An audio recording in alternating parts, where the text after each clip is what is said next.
the F-35 Joint Strike Fighters is going to the Pacific Theater to oppose North Korea. By the early 2020s, the United States and its allies in the Pacific plan to have more than 100 stealthy F-35 Joint Strike Fighters stationed near North Korea, according to Aviation Week. Marine Fighter Attack Squadron 121, the Green Knights, were the first squadron of F-35 seconds sent to the Pacific Theater. They are currently deployed to Marine Corps Air Station in Japan, and the jets participated in training exercises in South Korea in March. Dozens of F-35 squadrons are to follow. The Air Force is preparing to station the F-35 of the 34th Fighter Squadron out of Hill AFB, Utah, in the Pacific region in the coming months. Japan will receive 38 of its 42 planned F-35 Joint Strike Fighters starting this year, and F-35 deliveries to South Korea will begin next year, as the first South Korean aircraft just hit the Lockheed Martin assembly line in Fort Worth, Texas. The stealthy F-35 Lightning II, with a top speed around Mach 1.6, is simply beyond North Korea's ability to oppose. North Korea had the fourth largest army in the world by active personnel, after China, India, and the United States. But the country has been consistently slipping behind in conventional warfare technologies, such as advanced air forces and surface air defense stations, since the end of the Korean War.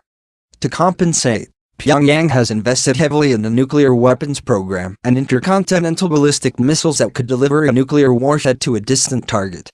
The DPRK's air force consists primarily of dated Chinese and Soviet fighters, and North Korea maintains a variety of missiles, including modern S-200 surface-to-air missiles.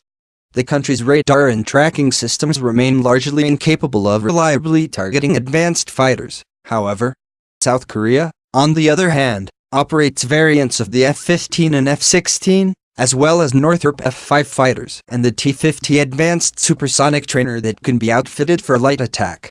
In Japan, Mitsubishi Heavy Industries builds its own variants of the F-15 and the F-16, known as the F-2, and the Air Self-Defense Force has already received its first F-35 Joint Strike Fighters. The U.S. Air Force also has its largest combat wing stationed at Kadena Air Base, Okinawa, Japan, including multiple F-15 squadrons.